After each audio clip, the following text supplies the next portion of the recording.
ভজে সখী ধর্ম নাহি দেখি, পরহিত নহে সে আপন কার্য দেখি। না ভজিলে ভজে যে কেবল দয়াময়, বিনা হেতু যেন পুত্রে পিতার হৃদয়। মানে ব্রজগোপীরা কৃষ্ণকে নাম দর্শন করে এত ভালোবাসতেছে, তাকে হৃদয় আসনে সকলে বসালেন। এই আসনটা এটাই ভগবানের বসার আসন বা বিশ্রামের আসন, সেই হৃদয় আসন দিলেন। তাই ব্রজগোপীরা বলছে যারা ভালোবাসে তাদের হৃদয় আসনে ভগবান বসতেছে মনের আনন্দে, আর যারা ভালোবাসতেছে না, ভালোবাসতে চাইতেছে, ভগবান উনি নিজে ইচ্ছাকৃত তাকে ভালোবাসে। ভগবান এমন বস্তু, যেমন আজকে মনে করেন এখানে আসার অনেকেরই ইচ্ছা যে আজকে আমি ভাগবতে যাব, ভাগবত শুনতে মনে মনে সকাল থেকে ভাবতেছে, কিন্তু কোনো কারণেই আসতে পারতেছে না। হ্যাঁ, ভগবান তাকেও কৃপা করলে আপনারা এখানে এসে শুনে যে ফল লাভ করবেন, উনি বাড়িতে বসেই সেই ফল লাভ করবেন। কেন? ভগবান অন্তরে আমি অন্তরাত্মা উনি বসতে পারে। হ্যাঁ, উনি বসতে পারে যে ভক্তটা আমার নীলামৃত কথা শ্রবণ করার জন্য সকাল থেকেই মানে প্রস্তুতি নিচ্ছে, কিন্তু সেই পরিস্থিতি আর তৈরি হচ্ছে না আসার জন্য। তো ভগবানটাকে আপনারা এখানে শুনে যে ফলটা দিবে, ওনাকেও সেই ফলই দিবে যদি আসতে না পারে কোনো কারণে। তাই বলছে ওনাকে ভজিলেও যে ভজিবে তাকে তো কৃপা করে, যে না ভজিবে যদি খালি ইচ্ছা করে তবুও তাকে কৃপা করে ভগবান নিজে ইচ্ছা করে। কেন? ভগবান অন্তরাত্মা সবার অন্তরের ভাব বুঝতে পারে, তাই বললেন এখানে।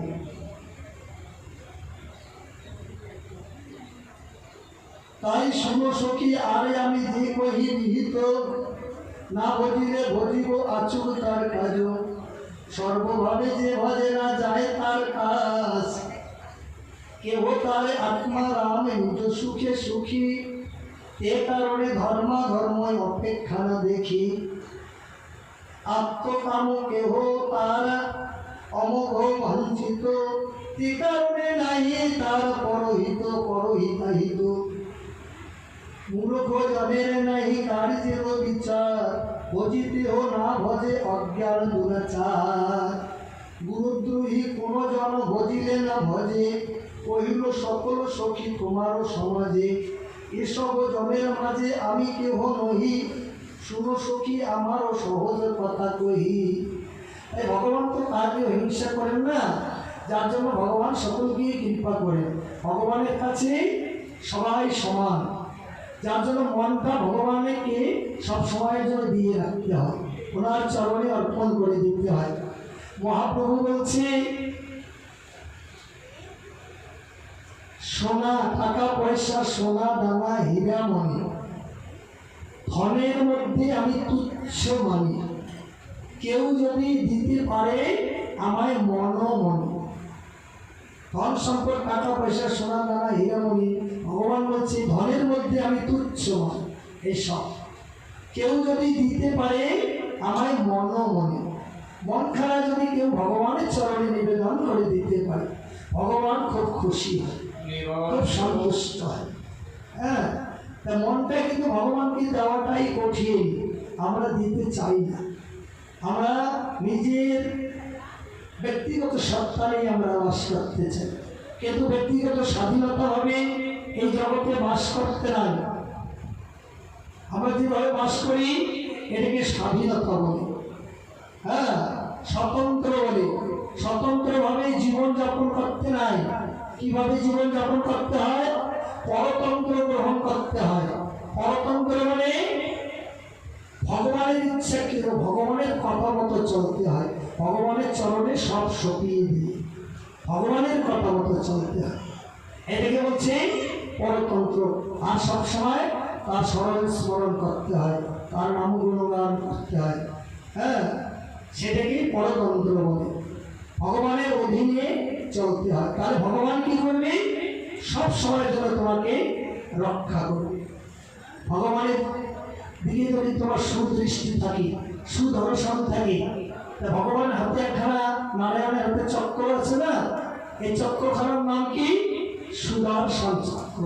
এই সুদর্শন চক্রের দ্বারা ওই ভক্তটাকে উনি সবসময় রক্ষা করে, যে ভক্তটার শুভ দৃষ্টি আছে, সুদর্শন আছে, ওই সুদর্শন চক্রের দ্বারা ভক্তকে ভগবান সব সময়ের জন্য রক্ষা করে। আর এই সুদর্শন চক্র সূর্যদেবের একটি অংশ। বলছিলাম আগে একদিন 12টি অংশ এই বিশ্বকর্মা ঠাকুর। আজকে বিশ্বকর্মা পূজা না? বিশ্বকর্মা পূজা আজকে। এই বিশ্বকর্মা হচ্ছে সূর্যদেবের শ্বশুর মশাই, সূর্য দেবতা শ্বশুর মশাই বিশ্বকর্মা। ওনার কোনো সংজ্ঞা, সূর্যের তেজ সহ্য করতে পারে না বলেই বাবার বাড়িতে পালিয়ে এসেছিল। তাই তখন সূর্যদেব ওই সংজ্ঞার বাবা বলেছিল বিশ্বকর্মা যে আপনার তেজ আমার মেয়ে সহ্য করতে পারে না, তেজ যদি কমাইতে পারে তবে আমার মেয়ে যাবে। কীভাবে আমি তেজ কমাবো? পায়া দাও, যা আছে উপায় আছে। তারপর ওই বিশ্বকর্মার একটি অস্ত্র আছে, ব্রহ্মাস্ত্র বলে, ওইটা দিয়ে, যেটা দিয়ে মানে কাজ করার সময় যে ভুলটা করে, এটাকে ব্রহ্মাস্ত্র বলে। এখানে বসে আমি আপনার তেজ কমিয়ে দেবো। এইভাবে চতুর্দিকে ঘিরে ঘিরে ঘিরে ঘিরে ফুটা করে দিলে, কেটে দিলে, এভাবে 12টা খণ্ড করলেন। 12টার মধ্যে একটা খণ্ড সুদর্শন চক্র, ওইটা নারায়ণের কাছে দান করবে। আর নারায়ণ এই চক্র দিয়ে এই জগতের ভক্তদেরকে রক্ষা করেন। আর সূর্যদেব পৃথিবীতে 12টা সূর্য। সূর্যদেবের শ্বশুর মশাই হচ্ছে এই যে বিশ্বকর্মা ঠাকুর। জয় বিশ্বকর্মা দেব কি,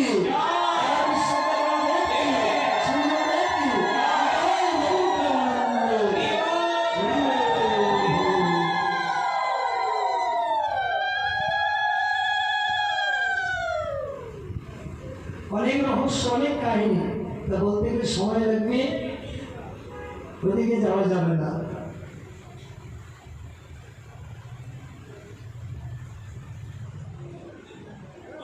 তার চিন্তায় আর কিছুই না জানে, ভজিলে না ভজি আমি এই সে কারণে চিন্তিতে ভকতি যেন বাড়ে অনুক্ষণে।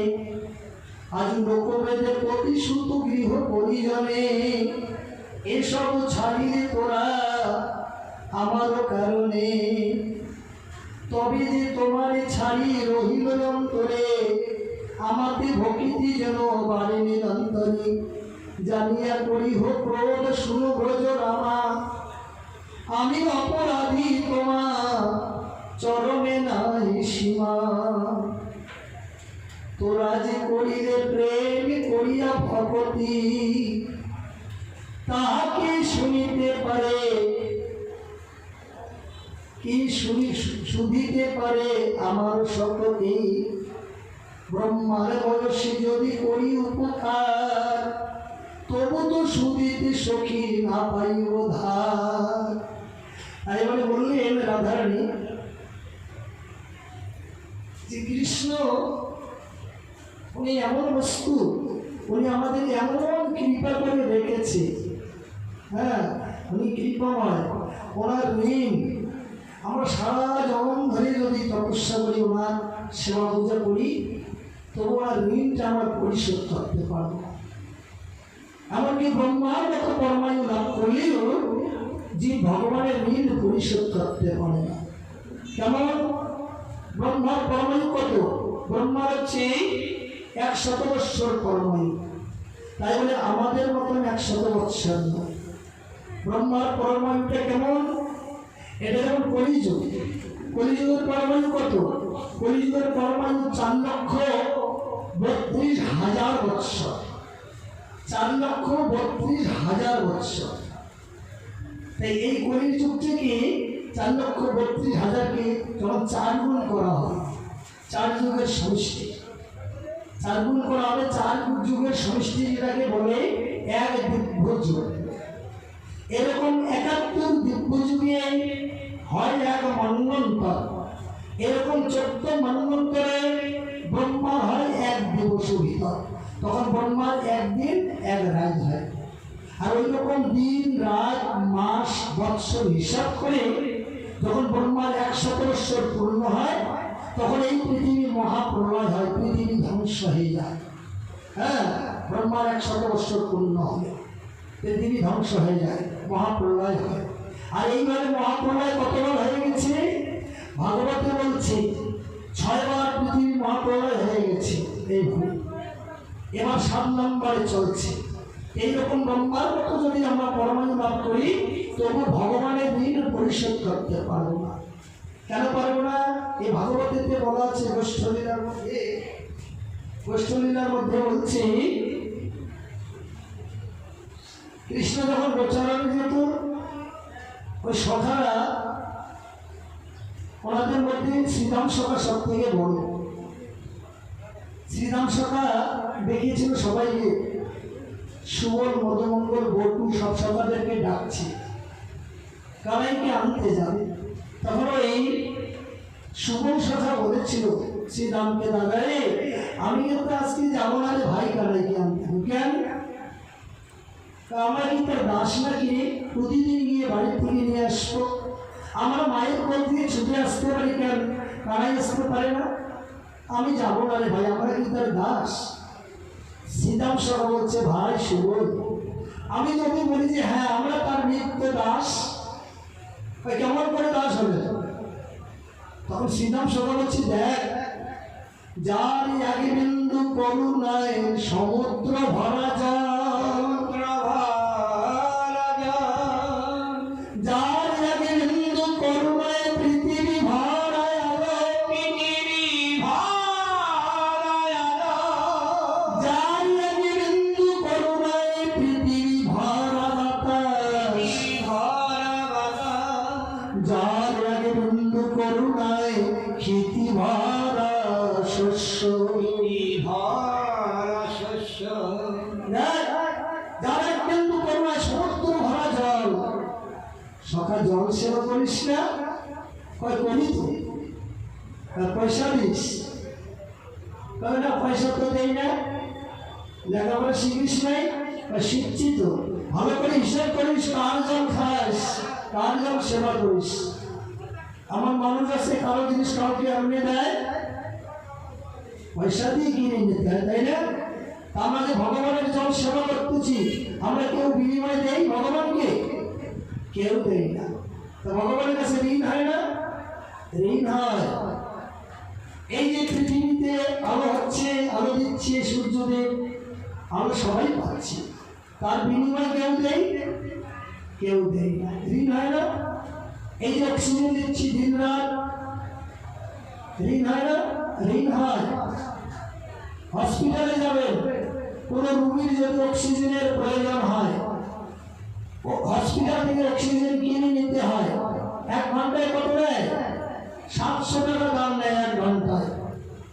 হ্যাঁ, তাহলে 700 টাকার হিসেবে যদি আমরা হিসাব করি, দিন রাত 24 ঘন্টা আমরা অক্সিজেন নিচ্ছি, তাহলে কত ঋণ হচ্ছে ভগবানের কাছে? আর খাদ্য আছে, হ্যাঁ, তাহলে ভগবানের কাছে আমরা কত ঋণী। যার জন্য বলছে, ব্রহ্মার মতো জীব যদি পরমাণু লাভ করে, তবু ভগবানের ঋণ পরিশোধ করতে পারবে না কেউ। আমার বলছে পারবে। কখন পারবে? যেদিন ভগবানের কাছে চ্যালেঞ্জার করবে, দুহাত করে ভগবানকে বলবে যে, প্রভু আমি তোমার আজ থেকে দাসত্ব গ্রহণ করলাম। দাসত্ব গ্রহণ করে যে ভগবানের নিত্য সেবা করবে, সে ভগবানের সমস্ত ঋণ থেকে মুক্ত হয়ে যাবে। তার আর কোনো ঋণ থাকবে না, তার আর কোনো ঋণ থাকবে না ভগবানের চরণে। যার জন্য সাধু বৈষ্ণবেরা যখন রান্না করে ঠাকুরের ভোগ নিবেদন করে, নিবেদন করার সময় এই খাদ্য বস্তুটা দিল সেখানে, কেমন তৎসঙ্গে 1 গ্লাস জল দিল, তার সঙ্গে একটি সরিষার তেলের প্রদীপ দান করে। এই যে যেমন এখানে ভাগবত হচ্ছে, একটা প্রদীপ আছে এখানে, এই 1 নম্বর সাক্ষী। প্রদীপ দান করলে কি হয়? এই যে সূর্যোদয়ের যে আমরা রশ্মি ছাতা পাচ্ছি, আলো পাচ্ছি, এই ঋণটা ভগবানের কাছে শোধ হয়ে যাচ্ছে। ঠাকুরকে অন্ন দান করতেছি, এই খাদ্যের ঋণটা পরিশোধ হচ্ছে। সেখানে একটা জল দেওয়া হচ্ছে, যে জল সেবা করি জলের ঋণ পরিশোধ হচ্ছে। ঠাকুর সেবা করে তবে ঠাকুরকে চামড় রঞ্জন করতে হয়, বাতাস দিতে হয়, হ্যাঁ, তাহলে এই অক্সিজেনের ঋণটাও পরিশোধ হয়ে যাচ্ছে। যার জন্য গীতাতে বলছে ভগবান, তুমি সর্বধর্ম পরিত্যাজ্য মামেকং শরণং ব্রজ অহং তাং সর্বপাপেভ্যো মোক্ষয়িষ্যামি মা শুচো ইতি ক্লিকং। তুমি সর্বধর্ম পরিত্যাগ করে আমার শরণাপন্ন হয়ে তুমি আমার সেবা করো, সর্বপাপ থেকে আমি তোমাকে মুক্ত করব, এদের আমার কোনো সন্দেহ নেই।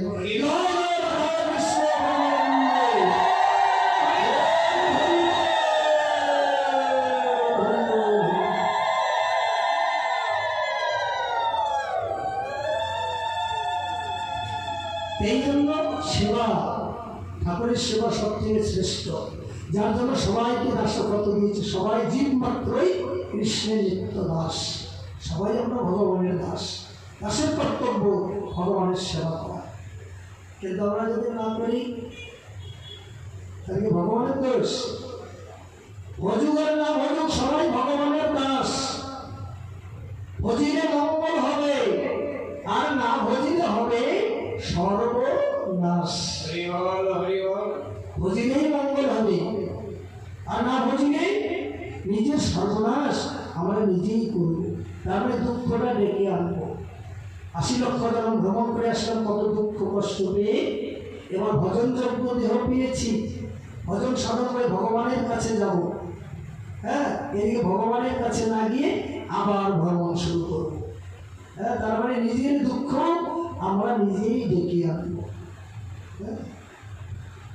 এই জন্য বলছে কি, তুমি ভজি বলিয়া সংসারে আইলি, ভুলিলি কি সুখ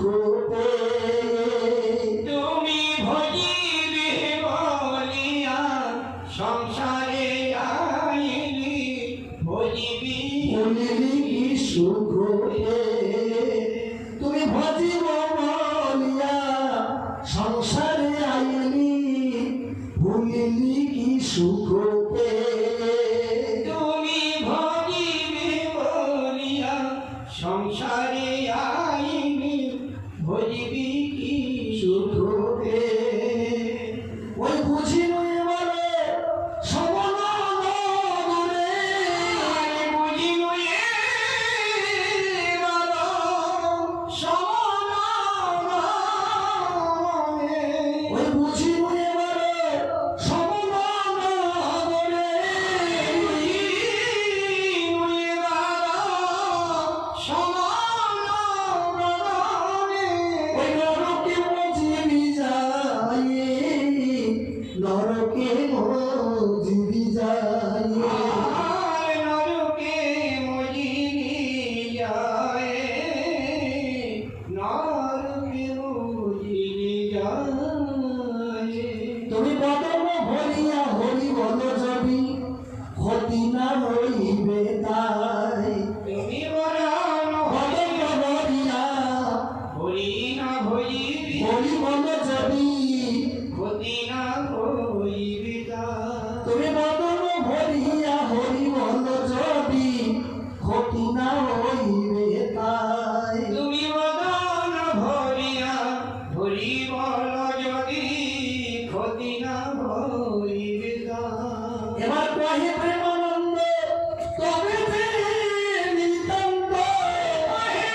জানিয়ে করো না জানিয়ে করো, হ্যাঁ, যেইভাবে ডাকবেন ঠাকুরকে তোমার ডাক শুনবে।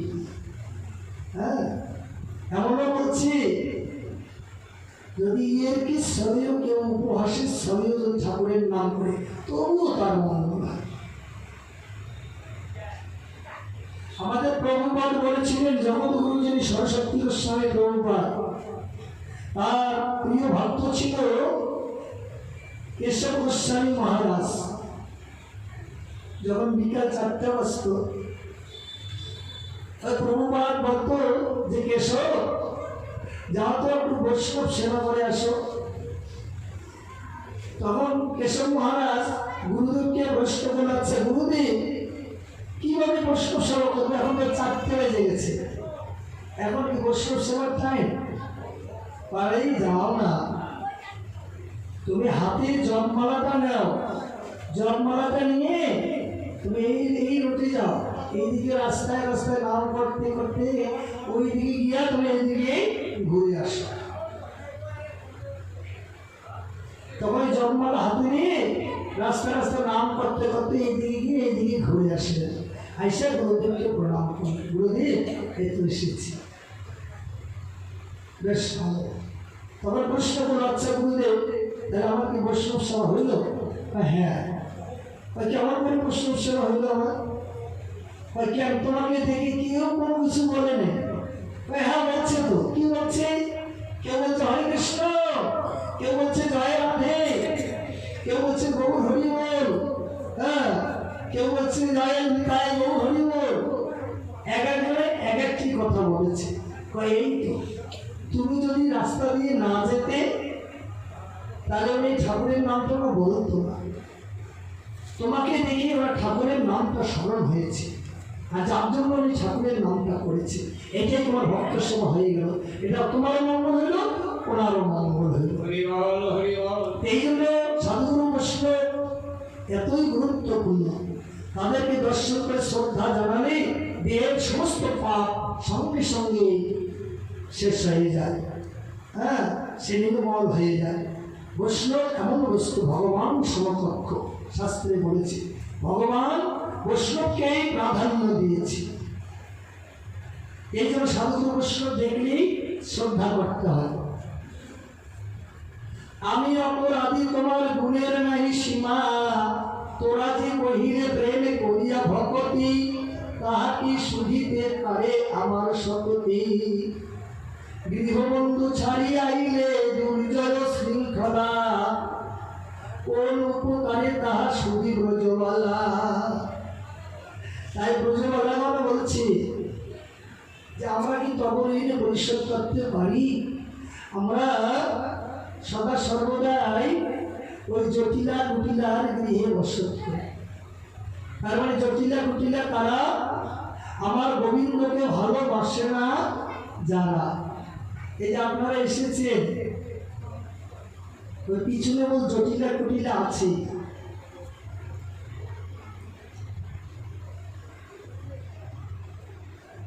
কেউ বলবে দেখো না কি সাধু হয়ে গেছে, ভাগবত শুনে গেছে, হ্যাঁ, দিনে দিনে হরিসভাত যায়, এবারও মালা পিন্দি চার তিলক দেয়, গোবিন্দ ছাড়া কোনো বলবে না। মানে জটিলা কুটিল সব সময় লাগতে থাকে। যতই জটিলা কুটিলা লেগে থাক, জটিলা কুটিলার কথা শুনলে গোবিন্দ দর্শন হবে না, গোবিন্দের কাছে যাওয়া হবে না। পিছনের কথায় কোনো সময় কান দিতে হবে না। কে কি বলে বলতে থাক, তোমার ঠাকুরের নাম স্মরণ করে চলতেই থাকে, হ্যাঁ, কিচ্ছু হবে না, বরঞ্চ ভালো হবে। তুমি সবে যত করলে ভগবতী প্রণয়, সবে ওই আর কি উপকার নয়। কৃষ্ণ কেলি রাস রস সুধা অনুবন্ধ, ভাগবতে আচার্যের মধুর প্রবন্ধ। এই যে আচার্য ভগবান এত সুন্দর কথা বর্ণনা করেছেন কৃষ্ণ দৈপায়ন বেদব্যাস মুনি।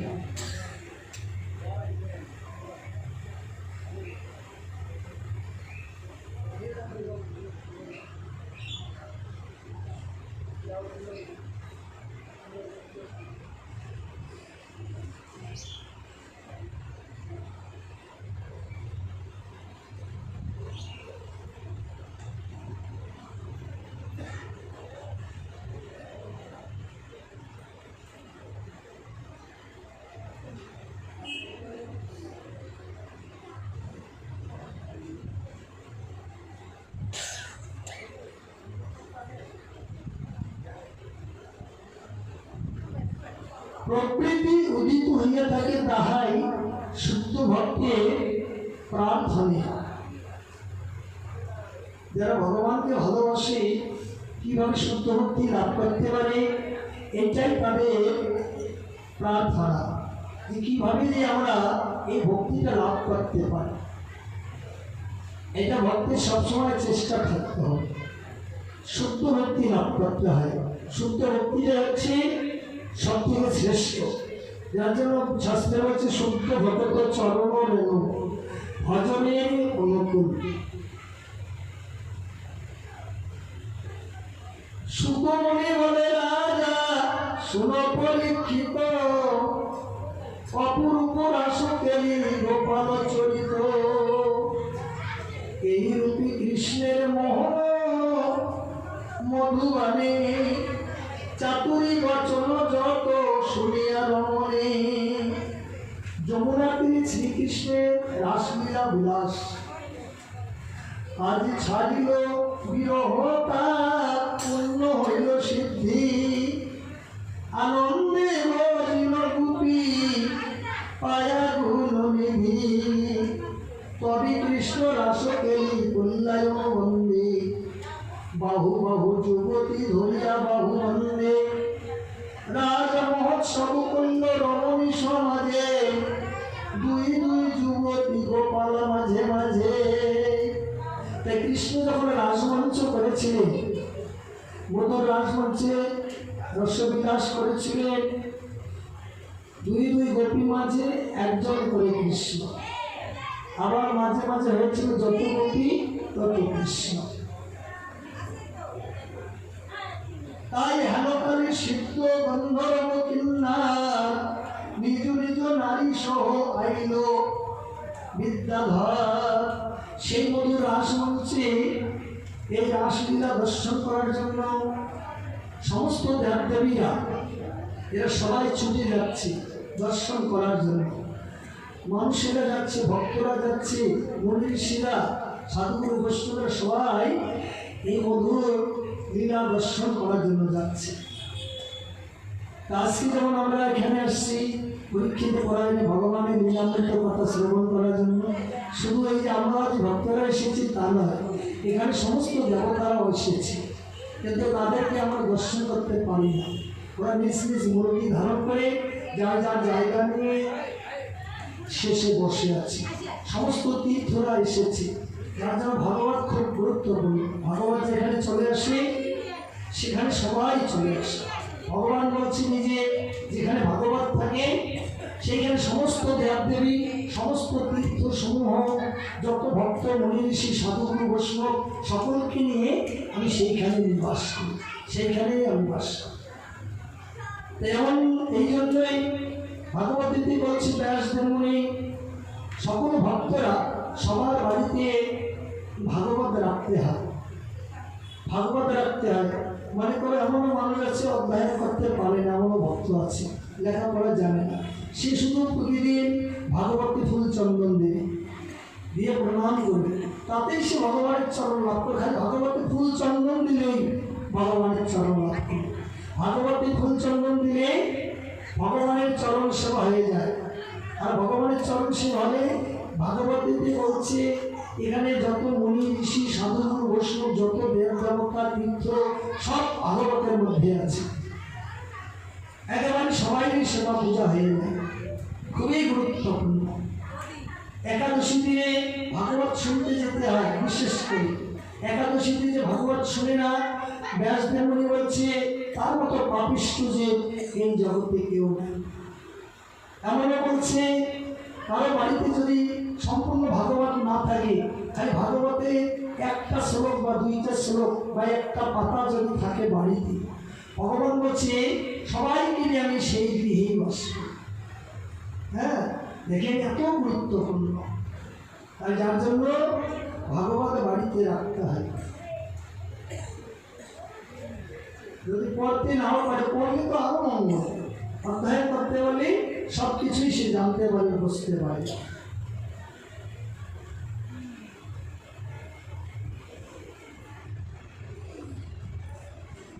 আকাশ ভরি করিয়া হইল পুষ্প বরিশান, ব্রহ্মাণ্ড ভরিয়া বাজে দেবের বাজন। তাই দেবদেবতারা তারা বাদ্যযন্ত্রে বাদন করছে, আকাশ ভরিয়া এই ধ্বনি হচ্ছে, পুষ্প বরিশন হচ্ছে, দেবতারা পুষ্প বরিশন করছে। রথেরই উপরে নাচে দেবের নাচনে, বিদ্যা ধরে গায় গীত সুমধুর ধ্বনি। সিদ্ধানন্দ মুনিগণ করে স্তবন, কৃষ্ণের নির্মল যশ গায়ে সুরগান। কঙ্কন কিঙ্কিণী নুপুরের ঝঞ্ঝনে, অঙ্গ আবরণ শব্দে পুরিল মেদিনী। এই যে কৃষ্ণের অঙ্গের অলঙ্কার, গলায় গজমতি হার, কৃষ্ণের সর্বে অঙ্গে অলঙ্কার, চরণে নুপুর, এরা ভক্ত। কে কে কৃষ্ণের গলার যে হারখানা আছে, এই কৃষ্ণের সৌন্দর্যটা বাড়িয়ে তোলার জন্য কি করেছে, কে তপস্যা করেছে? এই যে সূর্যদেব, সূর্য দেবতা 10,000 বৎসর, 10,000 বৎসর, 10,000 বৎসর পা দুটি উপর দিকে, মাথা নিচ দিকে, এইভাবে 10,000 বৎসর তপস্যা করেছিল ভগবানের। ভগবান সন্তুষ্ট হয়ে দর্শন দিয়েছিল। দর্শন যখন দিয়েছিল, ভগবান নিজে বলছে, তোমার সাধনায় আমি তপস্যায় খুব সন্তুষ্ট হয়েছি, তুমি আমার কাছে বর মাগো, আমি বর দেব তোমাকে। তখন সূর্যদেব বলছে, প্রভু আমাকে যদি বর দিলে তাহলে এই বর দাও। কি বর? যে তোমার রূপটাকে যেন আমি এই জগতে উজ্জ্বল করে ধরে রাখতে পারি। হ্যাঁ, আমি তোমার গলায় যেন তোমার মানে গজমতি হার হয়ে তোমার অঙ্গে আমি বাস করতে পারি, তোমার রূপটাকে উজ্জ্বল করে ধরে রাখবো। মানুষ যেন তোমার রূপ দর্শন করে সবাই যেন মোহিত হয়ে যায়। হ্যাঁ, এই জন্য কৃষ্ণের অঙ্গের যে অলঙ্কারগুলি সূর্যদেব। চাঁদ তপস্যা করেছিল 10,000 বৎসর। চাঁদের ঠিক ওইভাবে ভগবান বর দিতে চেয়েছিল। চাঁদে বলছে না, সূর্যদেব কৃষ্ণ বলছে আমি সন্তুষ্ট হয়েছি, বর মাগো। তখন চাঁদ বর মেগেছিল কি, যে আমায় যদি বর দিলে তাহলে এই বর দাও প্রভু, যে কি আমাকে ময়ূর কুলে জন্ম দাও, আমাকে ময়ূর কুলে জন্ম দাও, আমার কুচ্ছ দিয়ে তোমার জন্য অঙ্গটা আমি খুব উজ্জ্বল করে ধরে রাখতে পারি। তাই যার জন্য কৃষ্ণের মাথার করে ময়ূর শিখে দিচ্ছে। হ্যাঁ, তাহলে চরণের নকুর ইনিও একজন ভক্ত, এক মনের সন্তান। উনিও তপস্যা করেছিলেন, ওনাকেও বর দিয়েছিলেন। তাই উনি বলেছিলেন, আমাকে যদি বর দিবে তাহলে এই বর দাও, আমি যেন তোমার চরণের নকুর হয়ে থাকতে, রুমঝুনো করে যেন বাঁচতে পারি। তুমি যেই দিকে চলে যাবে সেই যেন আমি যেন নকুরের ধ্বনি করে করে যেতে পারি, সবার কারণে যেন এই নকুরের ধ্বনি যায়। আর কি করবো, আমি যেন সব সময় তোমার চরণ ধ্বনি পাই। এই বলে এক ভক্ত এইভাবে প্রার্থনা করেছিল কৃষ্ণের রূপটাকে উজ্জ্বল করে ধরে রাখার জন্য।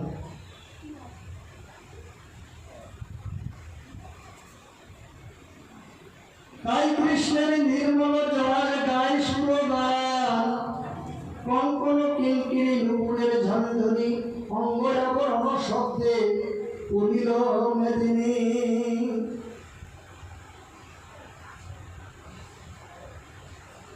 তাই আবার নুপুরে আর কৃষ্ণের অঙ্গের অলঙ্কারে ওই মাথার যে মোহনচূড়া, ময়ূর শিখি হচ্ছে, এরাই আবার দ্বন্দ্ব হচ্ছে। ওই যে চাঁদ যে ময়ূর হয়েছিল, কৃষ্ণের মাথার উপরে শিখি উচ্চ হয়ে আছে, উনি ওখান থেকে বলছেন, দেখো আমি কত ভাগ্যবান, আমি সবার উপরে আছি। আর গলার গজমতে হার বলছে, না আমি বেশি ভাগ্যবান, আমি কৃষ্ণের বক্ষে আছি। আর নকুর বলছে কি, তোমাদের থেকে আমি বেশি ভাগ্যবান। তাই বলছে নূপুর বাজে জিতান জিতান, নূপুর বাজে জিতান জিতান, ওই চূড়া হইতে জিতলেন আমি, নূপুর বাজে জিতান জিতান, চূড়া হইতে জিতলেন আমি, নূপুর বাজে জিতান জিতান, চূড়া হইতে জিতলেন আমি, নূপুর বাজে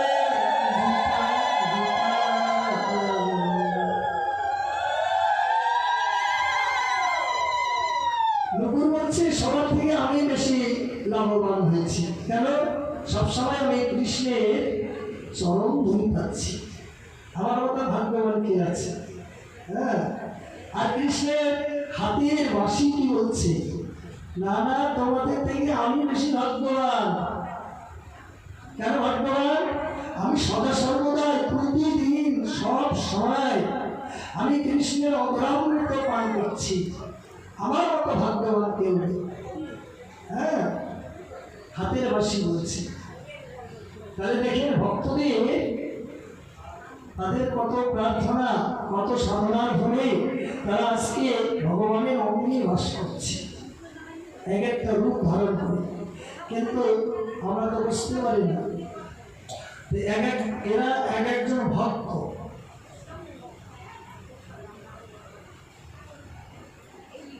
তাই নতুন শব্দ হইল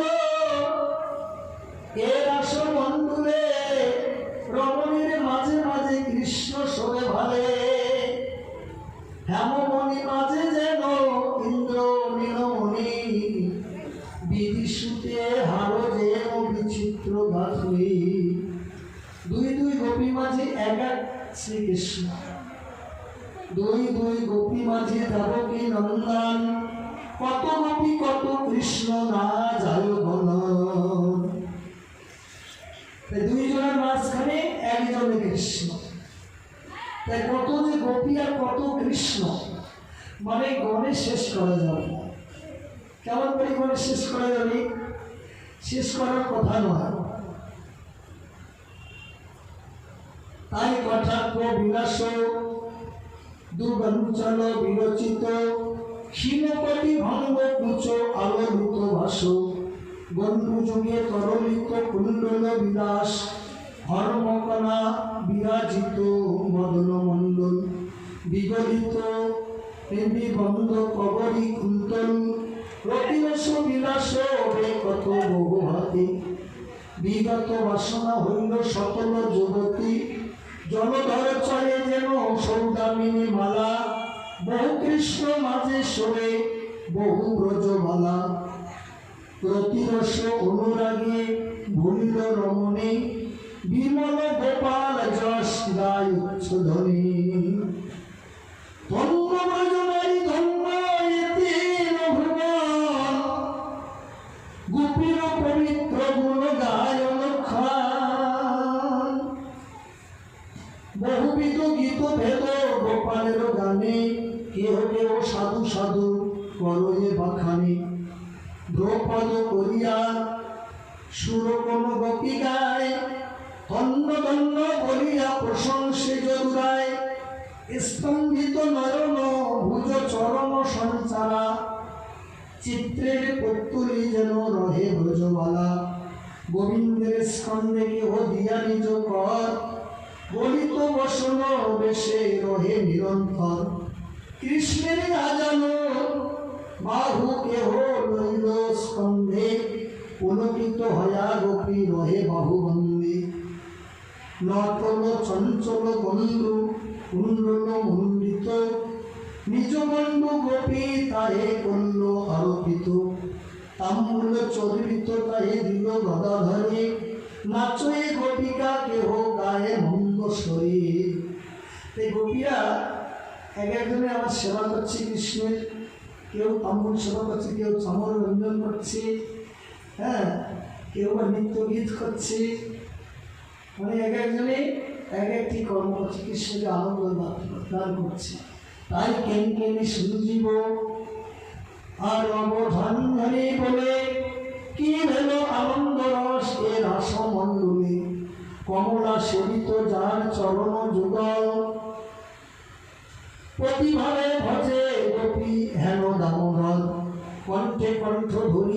করলে আলিঙ্গন, বিহরে গোপাল গুণ গায়ে গোপীগণ। মনে অলকা বলি কর্ণে উতপাল, ললাটে চন্দন বিন্দু গণ্ডে ঘর্ম জল। নানা বেশভূষণ করিয়া ব্রজনারী, বহুবিধ কৌতুকে করলে রাস কেরি। বলয়া নকুল নাথ কিঙ্কিণী বাজন, ব্রজবধূ নাচয়ে নাচয়ে নারায়ণ। অলিকুল বন ভেল সুগীত সুসার, কি রস মণ্ডল ভেল কি রস বিহার। তিন লোক হইল রাজা ভাবে বিমোহিত, কি পুন কহিব তাহা শুন পরীক্ষিত। কত করে আলিঙ্গন কুচে নখরেখা, কটাক্ষে ভুলায় কাকো কাকো অঙ্গ দেখা দেহা। উদার বিলাস হাস্য করে কারো সঙ্গে, রমণে রমণে কানো রাস রস রঙ্গে। প্রতিবিম্ব চাহিলে না বালক বিহরে, সেই রূপে রমণী রময়ে কথা ধরে। নিজ সুখে পূর্ণ প্রভু আপ্ত সর্বকাম, সর্বরস রসিক সে গুণধাম। সকল জগতে হয় কৃষ্ণের মূর্তি, কৃষ্ণ বিনে আলো নাহি বিচার যুগতি। আপনে আপনা রময়ে নারায়ণ, বালক বিহার লীলা কে বুঝে কারণ। না সম্বরে উচ্চপট্ট পরিধান বাস, বিগলিত ভূষণ গলিত কেশপাশ। চকরি করয়ে অঙ্গ ধরন না যায়, ভাবেতে হরল গোপী কি আরো উপায়। শ্রীকৃষ্ণের রাসলীলা দর্শনে দেবীগণ মুগ্ধ। দেবতারা কৃষ্ণের লীলা দর্শন করে তারা আনন্দে মুগ্ধ হয়ে গেলেন। দেখিয়া গোপাল গেলি বিবুধু বনিতা, মুরুচি পরল রথে কামে বিমোহিতা।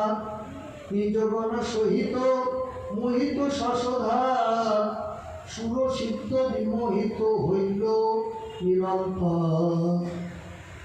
আবার কৃষ্ণরূপ দর্শন করে অনেকে আবার কামনায় তাদের চিত্তটা একদম ভরপুর হয়ে গেল। কেন কৃষ্ণ আমার এত সুন্দর যে একবার ওই রূপ দর্শন করবে সে একদম মোহিত হয়ে যায়। আর কৃষ্ণের রূপের কথা আমাদের ভারতীয় দর্শন শাস্ত্রে বর্ণনা করেছি যে জ্যোতির অভ্যন্তরে রূপম অতুলনীয় গৌর শ্যাম সুন্দর। মানে এত সুন্দর ভগবান, ওনার শ্যাম সুন্দর রূপের সঙ্গে এই প্রাকৃত জগতের কোনো বস্তুর তুলনা নেই, অতুলনীয় বস্তু, মানে এতই সুন্দর। এই জন্য বলছি কৃষ্ণ যে একবার দর্শন করবে, জন্ম সফলতার কৃষ্ণ দর্শন যার, ভাগ্যে হইয়াছে একবার। জন্ম সফলতার কৃষ্ণ দর্শন যার, ভাগ্যে হইয়াছে একবার। এই জন্য এই সংসারে যে আমরা বাস করিতেছি, এই রূপটা যেন আমরা সদা সর্বদাই অন্তরে যেন দিব্য দৃষ্টির মাধ্যমে দর্শন করতে পারি।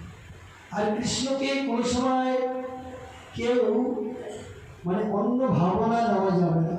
যেমন এই যে এখানে কৃষ্ণ আমার দাঁড়িয়ে আছে, কেমন সামনে, আমরা অনেকে বলি এগুলি ফটো ছবি, তাই বলি না এগুলো কৃষ্ণের ছবি। না, এই ছবি ভাবতে নেই, ফটো ভাবতে নেই। আমার ঠাকুর মানে এটি সচ্চিদানন্দময় বিগ্রহ, অনাদিরাদি গোবিন্দ সর্ব কারণের কারণ কৃষ্ণ। অনেকে ফটো মনে করে, হ্যাঁ, অনেকে যেমন মাটির হলে তারা মাটির প্রতিমা মনে করে, কেউ যদি কেউ গোপাল বিগ্রহ বা রাধাকৃষ্ণ বিগ্রহ প্রতিপাদন করে, সেটাকে পিতলের বিগ্রহ বলে, এটা পিতলের ঠাকুর, এরকম মন্তব্য করে না। এটা কোনোদিন করতে নেই। কেন করতে নাই?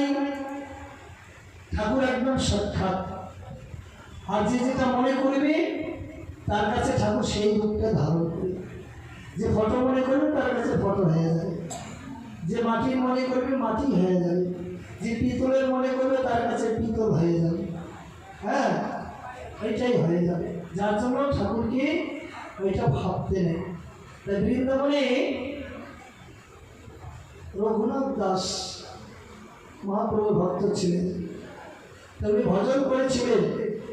তা ভজন যে করেছিলেন, তা বৃন্দাবনে অনেক দাতা আছে, কিন্তু বড় বড় ডোনাররা, ওরা অনেক কিছু দান করে ভক্তদের জন্য, মঠে মন্দিরে দান করে। তাই এক ভক্ত ওই ঠাকুরের বস্ত্র দান করবে, ঠাকুরের বস্ত্র দান করবে। তা বস্ত্র যে দান করবে, যার রাধাকৃষ্ণ আছে রাধাকৃষ্ণ বস্ত্র দিয়ে, যার গোপাল বিগ্রহ আছে গোপাল বিগ্রহের বস্ত্র দিয়ে, যার পঞ্চতত্ত্ব আছে পঞ্চতত্ত্বের বস্ত্র দিয়ে, এইভাবে সব মন্দিরে মন্দিরে বস্ত্র দান করতেছে। ওই রঘুনাথ দাসের উনি যে বিগ্রহের সেবা করে, ওনার ওই রকম কোনো বিগ্রহ নাই।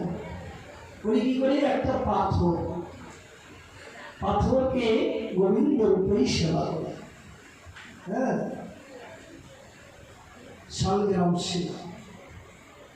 তা উনি তো জানেন এটা, এখানে তো রবীন্দ্র সাক্ষাৎ আছে, কিন্তু বস্ত্র যে দান করতেছে, তখন উনি মনে মনে দুঃখ, আরে সবার মন্দিরে বিগ্রহ আছে, সবাইকে বস্ত্র দান করছে, আমার মন্দিরে তো আসবে, কিন্তু আমাকেও তো বস্ত্র দিবে ঠিকই, কিন্তু আমার তো সেরকম বিগ্রহ নাই, মূর্তি নাই। এটা মনে তার খুব কষ্ট। আমার যদি এরকম গোপাল বিগ্রহ আর রাধাকৃষ্ণ থাকতো, তাহলে আমিও আজকে ওই বস্ত্রটা ঠাকুরকে আমিও ভালো করে পরিধান করাইতাম। এটা আগের দিন আর কি মনে মনে ভাবতেছে, জানে কালকে আসবে, দান করবি। দেখো, এই ভক্তের ভাবনাটা ঠাকুর বুঝতে পেরেছে। রাত্রে যে ওই যে পাথর একদম মূর্তি ধারণ করেছে, একদম মূর্তি ধারণ করেছে, রাধা কৃষ্ণ যুগল বিগ্রহ হয়েছে, একদম মূর্তি ধারণ করেছে। স্বপ্নেও দেখতেছে, স্বপ্নাদেশ করতেছে, স্বপ্ন ভেঙে ঘুম ভেঙে দেখে সত্যি সত্যি সেই পাথর একদম বিগ্রহ হয়ে গেছে। এখনো আছে বৃন্দাবনে ওই মূর্তি, গেলে দর্শন করা যায়। কত লীলা ভগবানের। এই জন্য ভগবানকে সাধারণ কিছু ভাবতে না, উনি সাক্ষাৎ একদম সচ্চিদানন্দময় বিগ্রহ। ওই যে আগে বললাম যে বাড়ির থেকেই ভাবতেছে, আমি আজকে ভাগবতে যাবো, কিন্তু যেতেই পারছি না। যদি আসতে নাও পারে, ভাবতেছে না, তবু এই ফলটা উনি পাবে ভাগবত শ্রবণ করা। ভগবান অন্তর্যামী, উনি জানতে পারছে, এতই গুরুত্বপূর্ণ।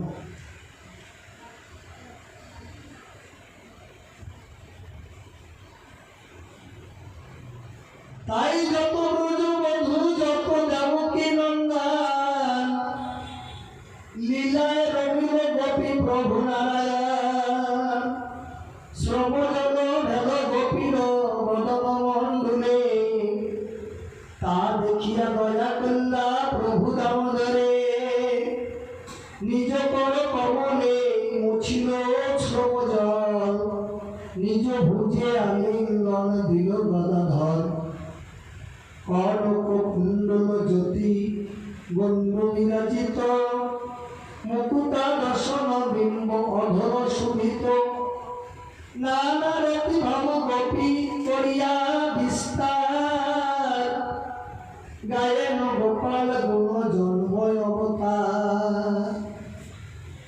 তবে যত ব্রজনারী করিয়া সংহতি, যমুনার জলে কেলি করে যতুপতি, জলকেলি করে বিবিধ পরিপাটি, হাসিয়া গতিকা করে জল ছিটা ছিটি, চৌদিকে রমণী করে জল বরিশান, রথি চড়ি পুষ্প বরিশয়ে সুরগান, বেদ বাদ্য বাজে যত নাচে বিদ্যা ধরি, সুর সিদ্ধু করে স্তবে দিব্য রথে চড়ি, গজেন্দ্র লীলায় হরি করে জল কেলি, হাতে বিমোহিত হইলা সব গোপ নারী, জলকেলি করিয়া উঠিল নারায়ণ, চৌদিক ভরিয়া তথা রহে গোপীগণ, যমুনার তীরে তীরে করো এ বিহার, সুগন্ধি কুসুম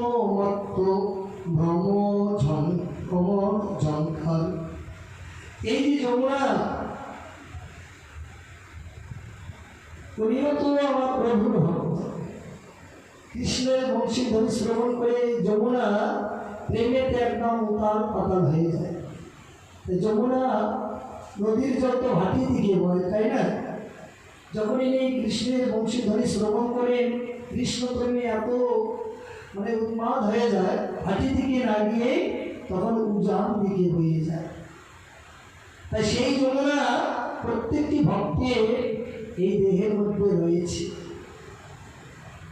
তাই যে ভক্ত ভক্তি সহকারে এই ভগবানের লীলামৃত কথা শ্রবণ করবে, কীর্তন করবে, তার কি হবে? এই প্রেম যমুনা ভাটি দিকে না গিয়ে এই নয়ন পথে তখন ভরিষ্য হয়, উজান পথে বইয়ে আসে। হ্যাঁ, উজান পথে বইয়ে আসে। তাই এই জন্য বলছে এই বিশ্বব্রহ্মাণ্ডে যাহা আছে, এই ক্ষুদ্র ভাণ্ডেও তাই সব কিছু আছে। আর এই যমুনা হচ্ছে সূর্যদেবের কন্যা, রাধারানীর বোন। এরা বোন, রাধারানী আর প্রেম যমুনা।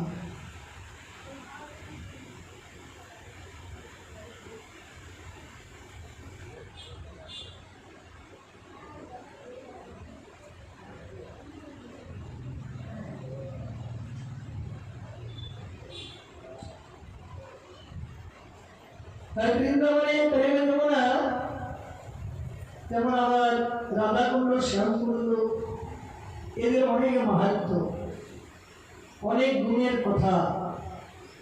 রাধাকুণ্ডে, শ্যামকুণ্ডে কেউ যদি একবার স্নান করতে পারে, একবার ডুব দিতে পারে, যেমন গঙ্গা, গঙ্গাতে গিয়ে যদি কেউ একবার ডুব দিতে পারে, আর প্রথমে গঙ্গাতেই ডুব দিয়ে আসা বিশেষ দরকার। সব তীর্থ বারবার, গঙ্গা তীর্থ একবার। গঙ্গাতে আগে যেতে হয়। কেন আগে যেতে হয়? যেমন আমি গোবিন্দের পূজা করব, আগে গঙ্গারই আশ্রয় নিতে হয়। হাতে জল নিয়ে এটা মন্ত্রপুত করে সপ্ত গঙ্গাকে আহ্বান করতে, গঙ্গে চ যমুনে চৈব গোদাবরী সরস্বতী নর্মদে সিন্ধু কান্দি জলেস্মিন সন্নিধি কুরু।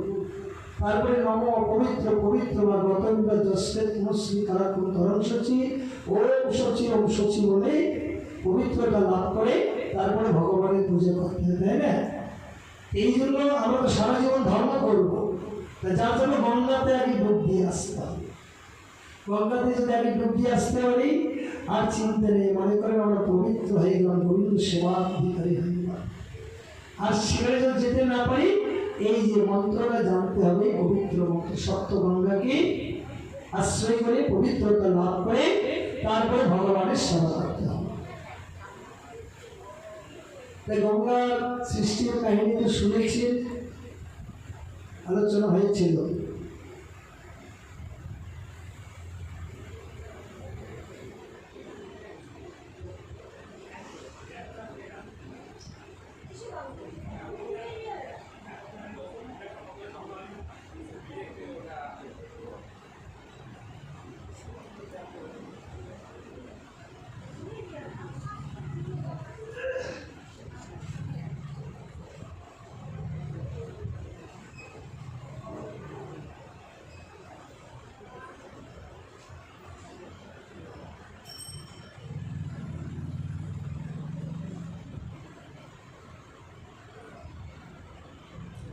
তবে যত প্রয়োজন নারী করিয়া সংহতি যমুনার জলে কেলি করে যদুপতি জল কেলি করে বিবিধ পরিপাটি হাসিয়া গোপিকা করে জলচিতা ছিতে সুরসিদ্ধ ঘরে করে স্তব বিদ্য দিব্যরথে চরি গজেন্দ্র লীলায় হরি করে জল কেলে শারদ পূর্ণিমা শশী রজনী বিরাজে বিহরে গোপাল গোপ যুবতী সমাজে নানা ছল রসে প্রভু নিজ যোগু বলে রময়ে রমণী সব সুরতি বিহারে রসিক নাগর হরি সুখ রসময় রমিল রমণী কাম করিয়া হৃদয়। এবার পরীক্ষিতের প্রশ্ন, পরদাস ও শ্রীকৃষ্ণের বিলাস কেন? এটা পরীক্ষিত মহারাজ প্রশ্ন করলেন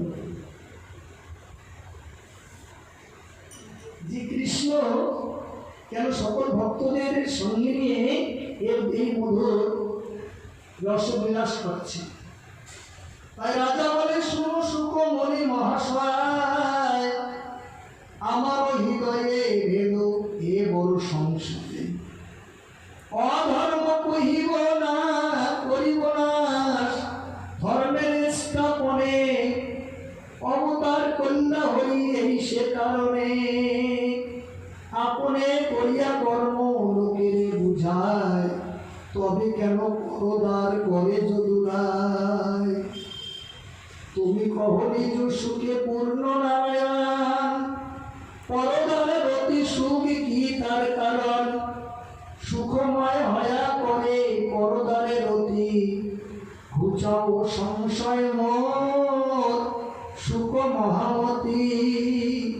তাই সুখদেব গোস্বামীর কাছে এই প্রার্থনা করলেন, কেন ভগবান শ্রীকৃষ্ণ পরনারী নিয়ে এই রসবিলাস করেন। এ বলু শুনিয়া বলে ব্যাসের নন্দান, শুনো রাজা সাবধানে কহিব কারণ যে পুনঃ ঈশ্বর হয় জানে বলবান জ্ঞানে বলবান ধর্ম করিয়া তার নহে বস্তু জ্ঞান ধর্মে নাম নহে তার পাপে অপচয় সর্বভক্ষ হুতাশনা তবু তেজমায় ঈশ্বর না হয় যদি দুষ্ট কর্ম করে নরকে পতন তার হয় নিরন্তরে রুদ্র নহে না ধরে রুদ্রের সমবল বিষ্ণু খায়া সেই ক্ষণে ত্যাজ কলেবর ঈশ্বরের বচন প্রমাণ করি ধরি ঈশ্বর আচার লয়া ব্যবহার না করি ঈশ্বরের আচারে বিচার নাই হয় পুণ্যে লাভ নাহি তার পাপে অপচয় ঈশ্বরের হৃদয়ে নাই উঠি অহংকার শুভ শুভ কর্ম ফল না হয় তাহার। মানে এখানে বললেন কি, মহারাজ প্রশ্ন করলেন ভগবান শ্রীকৃষ্ণ কেন পরনারী নিয়ে রাসবিলাস করেন। এখানে বললেন কি, ভগবানের সঙ্গে জীবের কোনো তুলনা নেই। কেন তুলনা নেই? ভগবানের এক নাম হচ্ছে ঈশ্বর। ঈশ্বর কেন ওনার নাম? উনি সম্ভবকে অসম্ভব করতে পারে আর অসম্ভবকে সম্ভব করতে পারে, যার জন্য ওনার নাম ঈশ্বর। ঈশ্বরের মতো ক্ষমতা তো মানুষের নেই। তাই ভগবানের সঙ্গে মানুষের তুলনা করলে কি সেটা উপযুক্ত হবে? এটা ঠিক হবে না। কেন হবে না? এই যে ভগবান যদিও কোটি কোটি গোপীর সঙ্গে লীলা বিলাস করেছে, একজন দুইজন না, কোটি কোটি গোপীর সঙ্গে লীলা বিলাস করেছে, তৎক্ষণাৎ পরিত্যাগ করে ভগবান চলে গেছে। ভগবানের এত বৈরাগ্য, হ্যাঁ, ভগবানের মতো বৈরাগ্য, তাই বলে এই প্রাকৃত জগতের কোনো মানুষের নেই।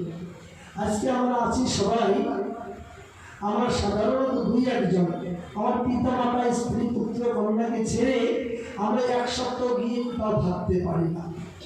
কেন? আমার কোনো বৈরাগ্য নেই।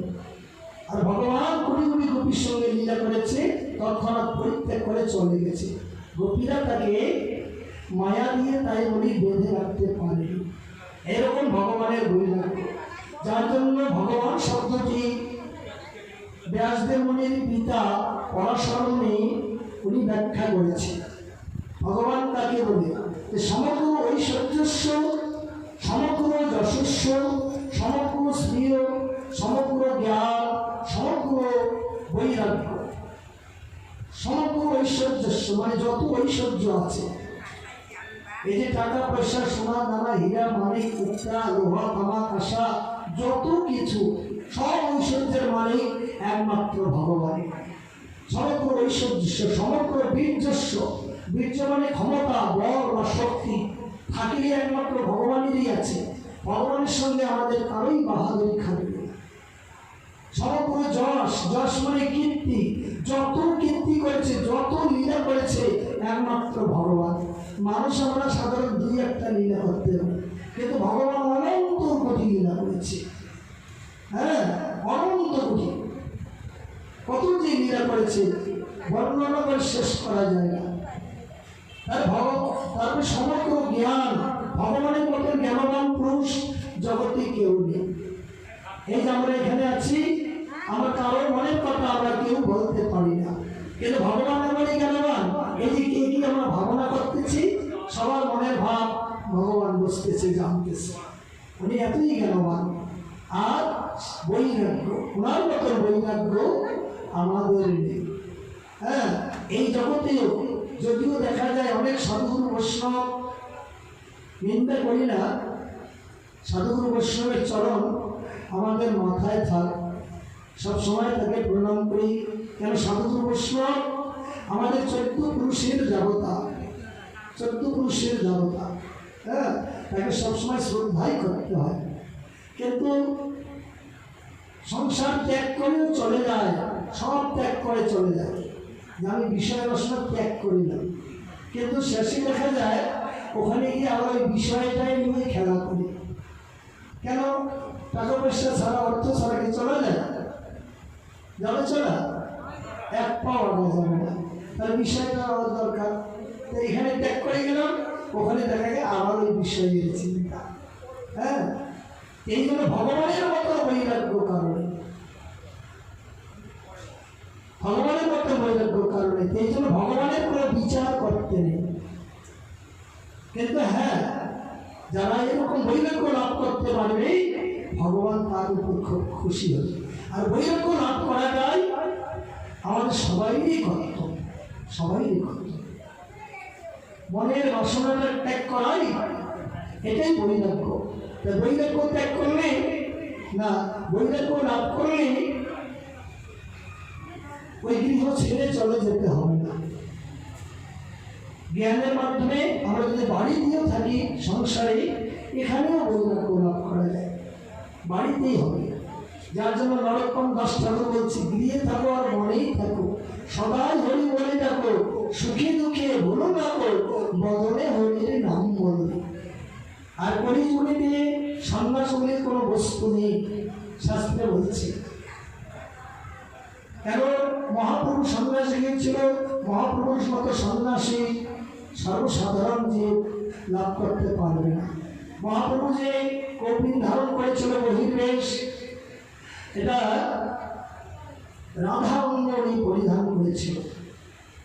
তাই মহাপ্রভু নিজে বলছে নিত্যানন্দ ঠাকুরকে, আমি যে সন্ন্যাস নিয়েছি, এই সন্ন্যাস তোরা নিতে পারবি না, তুমি ফিরে যাও গৃহে, গৃহে ফিরে গিয়ে স্ত্রী পুত্রকে সংসার করো, ভজন করো, সংসারে থেকে বৈরাগ্য লাভ করো।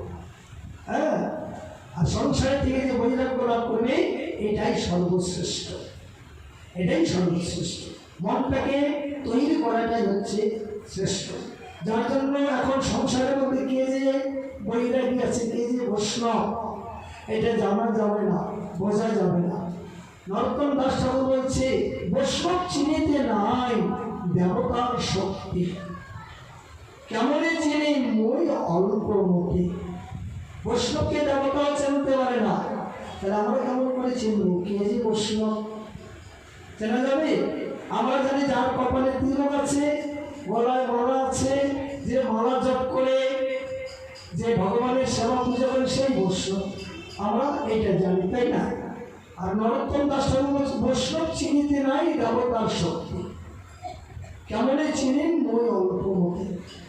বৈষ্ণব চেনা যাবে না, হ্যাঁ, কে যে বৈষ্ণব। কিন্তু হ্যাঁ, আর এক জায়গায় বলছি, যে বিষ্ণু আরাধনাবে সেই বৈষ্ণব, যে ঠাকুরের নাম করবে আরাধনা করবে সেই বৈষ্ণব। তার মধ্যে উত্তম, মধ্যম, কনিষ্ঠ তিন প্রকার আছে। তিন প্রকার বৈষ্ণব। শাস্ত্র যুক্তিতে শরীর দৃঢ় শ্রদ্ধা যায়, উত্তম অধিকারী সে তরিয়ে যায় সংসার। শাস্ত্র যুক্তি নাহি জানে, দৃঢ় শ্রদ্ধাবান, মধ্যম অধিকারী সে মহাভাগ্যবান। যাহার করণ শ্রদ্ধা সে কনিষ্ঠ জন, ক্রমে ক্রমে সেও ভক্তদের হইবে উত্তম।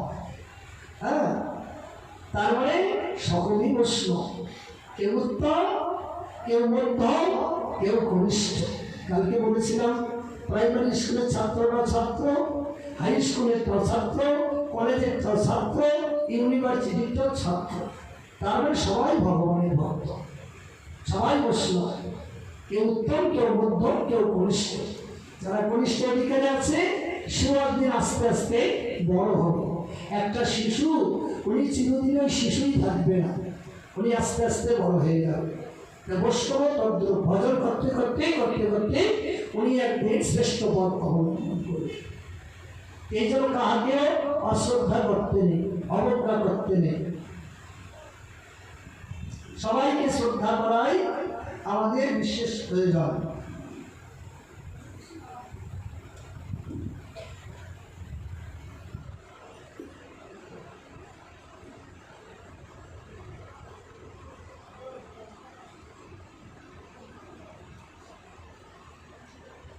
এবং শুনিয়া বলে রাসূলনন্দন, শুনো রাজা সাবধানে কহিব কারণ।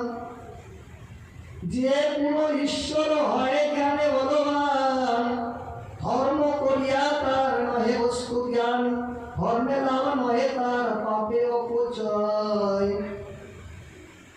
ঈশ্বর না হয়ে যদি দুষ্ট কর্ম করে, নরকে পতন তার হয় নিরন্তরে। সর্বভূত হৃদয়ে বয়স বসয়ে বনমালী, লীলায় শরীর ধরে করে নানা গেলি। সেই সেই ক্রীড়া করে প্রভু নারায়ণ, শুনিলেই হয় নর কৃষ্ণ পরায়ণ। ভগবানের কথা শুনলেই যে ভক্তি পরায়ণ হয়ে যায়, ভক্ত হয়ে যায়। ভগবানের কথা কোথায় শুনলো? ভক্ত সঙ্গে গেলে, সাধু সঙ্গে গেলে তবেই তো শোনা যায়, তাই না? এই জন্য ভক্তের কাছে গেলে ভক্তি ধন মিলে। যাও যাও তোরা ভক্তের কাছে, ভক্তের কাছে গেলে ভক্তি মেলে, আর ভক্তি মিললেই ভগবান মিলে। এই জন্য ভক্ত সঙ্গে। গোপনে কেহ চিত্তে ক্রোধনা করিল, যার যেই নারী তার নিকটে আছিল। হেন মায়া ধরে প্রভু মহাযোগেশ্বর, তবে যে বহিব আর সুরনরেশ্বর। মহানিশা বহি গেল প্রভাত সময়, গোপীগণে আজ্ঞা তবে দিলা দয়াময়।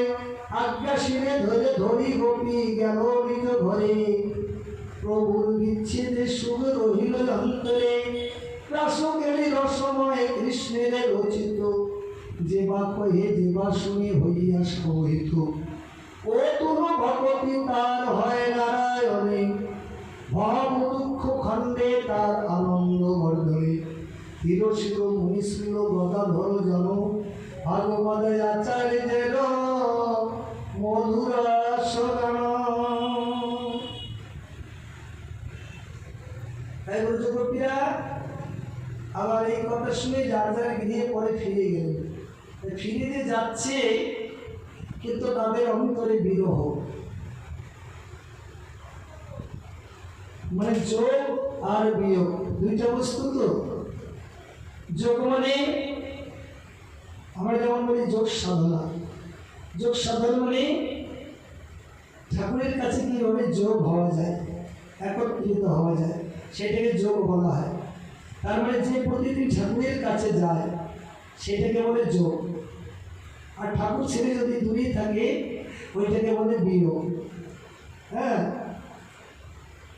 তারপরে ব্রজগোপীরা যখন কৃষ্ণের কাছ থেকে চলে যাচ্ছে তখন যখন কাছে ছিল তখন ছিল যোগে, এবার যখন ছেড়ে যাচ্ছে এটা হচ্ছে বিয়োগ।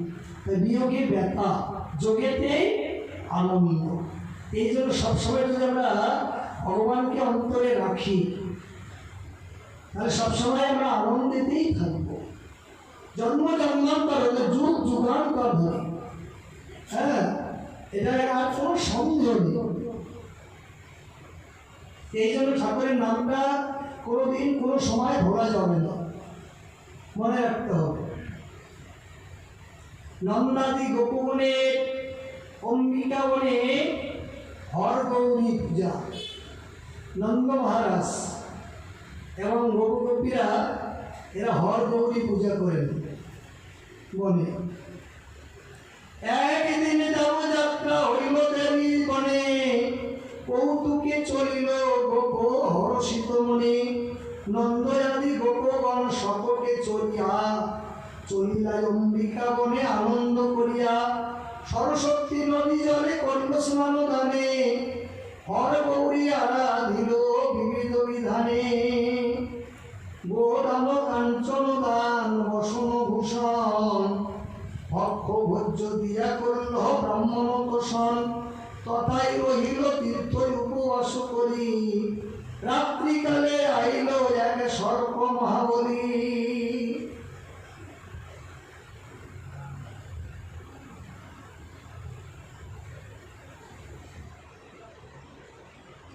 আই নন্দকে ধরিয়া সর্প গিলিল সত্তরে, ত্রাহি ত্রাহি করি নন্দ ডাকি উচ্চ স্বরে।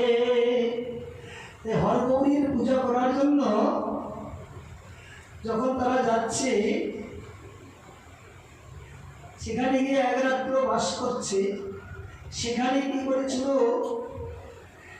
এক সর্প সে নন্দ মহারাজকে গ্রাস করতেছে।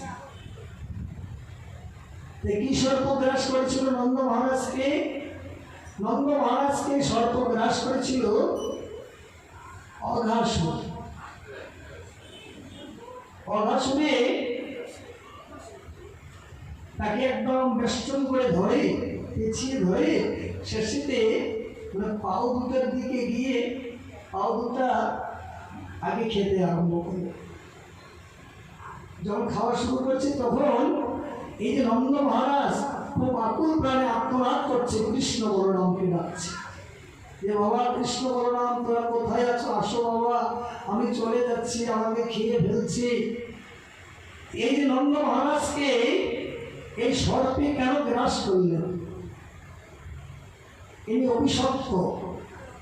নন্দ মহারাজ কেন অভিশপ্ত?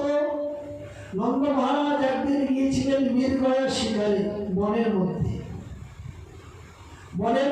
মৃগয়া শিকারে গিয়েছিলেন। সেখানে পরীক্ষিত মহারাজের যেমন ঘটনা, পরীক্ষিত মহারাজ মৃগয়া শিকার করতে গিয়া কি করেছিল,